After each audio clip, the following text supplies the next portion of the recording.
Good morning. I'm Christine Chalk. I'm the program manager for the Computational Sciences Graduate Fellowship at DOE in Oscar. And I'll be moderating this fellows panel this morning. It's Christine Chalk from Oscar.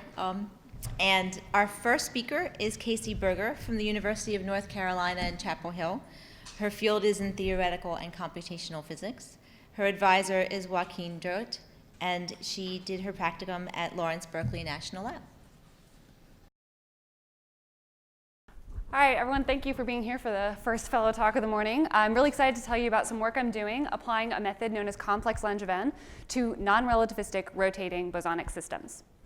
So let's start with these rotating bosonic systems. What are they? Why are we interested?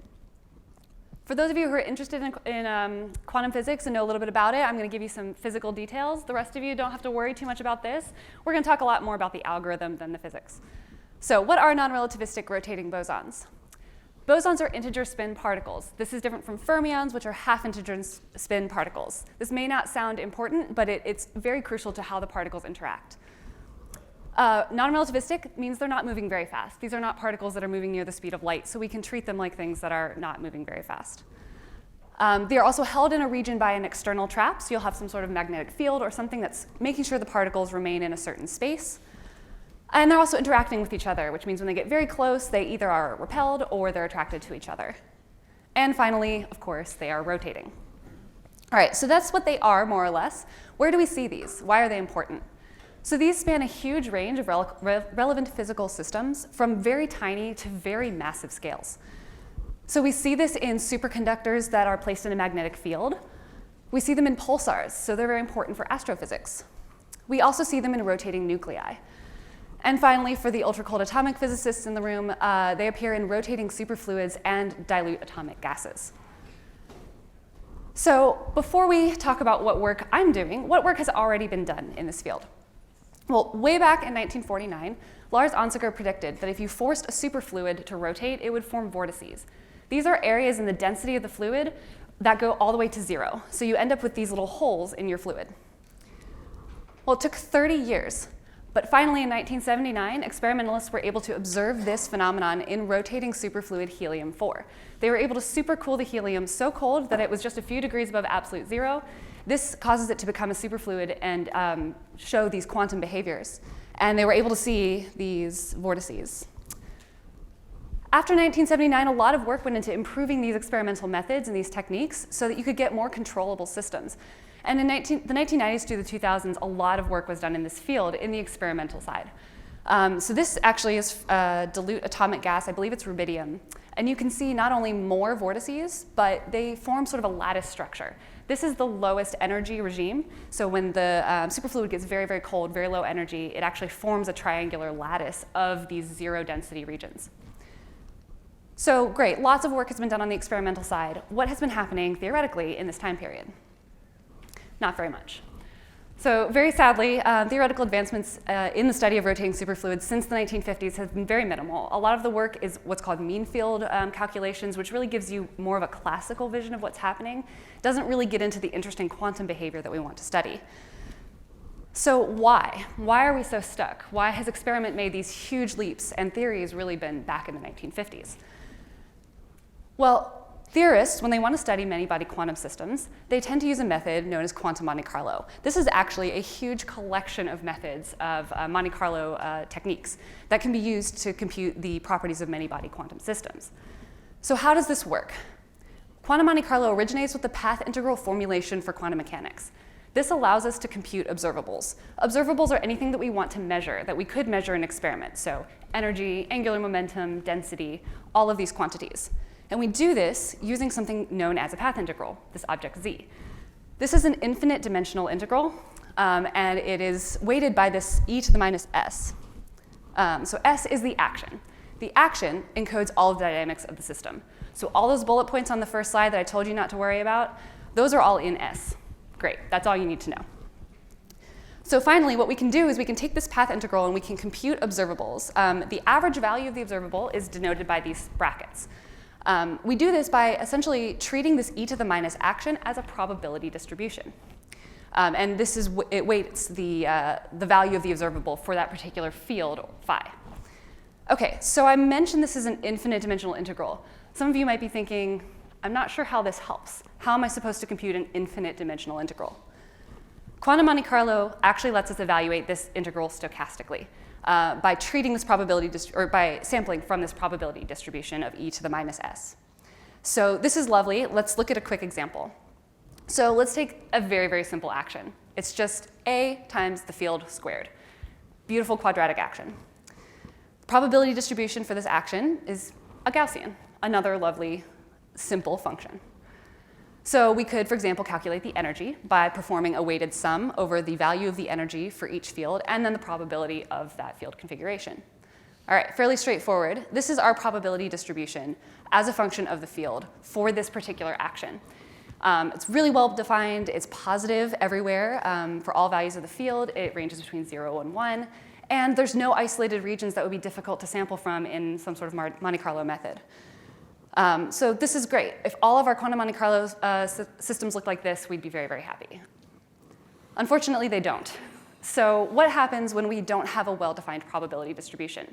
This is known as the sign problem, and this is a very large outstanding problem in quantum physics, and actually across disciplines as well. So let's look at an example of an action with a sign problem. So we have our simple Gaussian, or our simple quadratic action that we had before, but now we've added a second term. This term is completely imaginary. This actually happens a lot in quantum mechanics. You get actions and fields that are complex, that have a real part and an imaginary part. And this makes it very difficult to treat, which you can see when you look at the probability distribution for this action. So we have our nice Gaussian envelope on the outside, but now we have two trigonometric functions that are going to oscillate between positive and negative values. And even worse, one of them is completely imaginary. This is our probability distribution as a function of the field for this particular action. And you can see the green part is the real part. The purple part is the imaginary part. Both of them are not well behaved. Both of them we can't sample from. And I don't even know how you would sample from an imaginary probability. So this is a problem that appears very frequently, and we need to figure out how to deal with it. This leads me to the method that I've been using, complex Langevin. This is one of many methods that attempt to treat the sign problem, and we found it to be very successful in the case of many-body quantum systems. All right, so complex Langevin comes from a method known as the Langevin method. This is also known as stochastic quantization, for any of you who are familiar with that. What this method does, just like quantum Monte Carlo, its goal is to compute observables. Observables that, once again, come from the path integral formulation of quantum mechanics. Great, but we don't want to sample from a probability distribution. So instead, the Langevin equation evolves the fields phi in a fictitious time. So essentially, we just do a stochastic sort of evolution of the fields. This is the equation that governs this evolution. We alter the fields phi according to the action, so the physics still plays a big role. And this dw is just a Gaussian distributed noise term, so this is the stochastic part of the method. What this leads to is a differential equation for the probability distribution. This is known as the Fokker-Planck equation. The important thing about this equation is that it results, after many steps in time, in sets of solutions that are distributed as e to the minus s. So this does our stochastic sampling for us. We don't have to sample from the probability distribution because we already get a set of solutions that are distributed the way we would like them to be. This is great. Now all we have to do is a simple time average of our observables, and we have our answer. So that's for real fields. Complex Langevin simply extends this to complex fields. So now our field, instead of being completely real, has an imaginary part as well. And then when we plug that field into our action, we get an action that has a real part and an imaginary part. This is perfect for systems that we want to look at. The differential equation then just becomes two coupled stochastic differential equations, which take the real part of the action and the imaginary part of the action and evolve the real and imaginary fields simultaneously. All right, so I've just given you a lot of equations. Let's see what this actually does. So the first thing we have to do when we're dealing with a problem like this is discretize the problem. We put it on a lattice. So this would be sort of a visualization of what this might look like. We have a 10 by 10 lattice. Let's say this is the real fields. We initialize them randomly between -1 and 1. And then we evolve the fields at each site on the lattice according to the Langevin equations. Then we just calculate the observables from the field values at every point on the lattice at each step in our Langevin evolution. And finally, we repeat this until we've taken many, many samples. This is that long time evolution I talked about. And then we just average the answers. So this is what it actually looks like. This is a plot of the density of this rotating boson system as a function of our Langevin time, TL. The green are, again, the real values of the density that have been computed at different steps in Langevin time. And the purple is the imaginary. So you can see that both the real and the imaginary start out at about the same value, initialized near 0. And as time progresses, the real part gets larger and then settles on a number, and it actually averages out. The dotted line you see there is the cumulative average. So the important thing to note about this is the imaginary parts. It still oscillates around, but it stays around 0. It averages to 0. And this is crucial, because when you actually measure something, you don't get imaginary values. You want all of your observables to be real. So it looks like they are. But of course, we want to double check our work. So we want to take this algorithm and compare the results from this algorithm with something that we know exactly. So here is something that we've done. This is the free Bose gas. It is not interacting, not rotating, not externally trapped. It's just particles together in space. And you can see the exact solution, which can be computed analytically in this case, is the dotted line for the real part, which is green, and the imaginary, which is purple.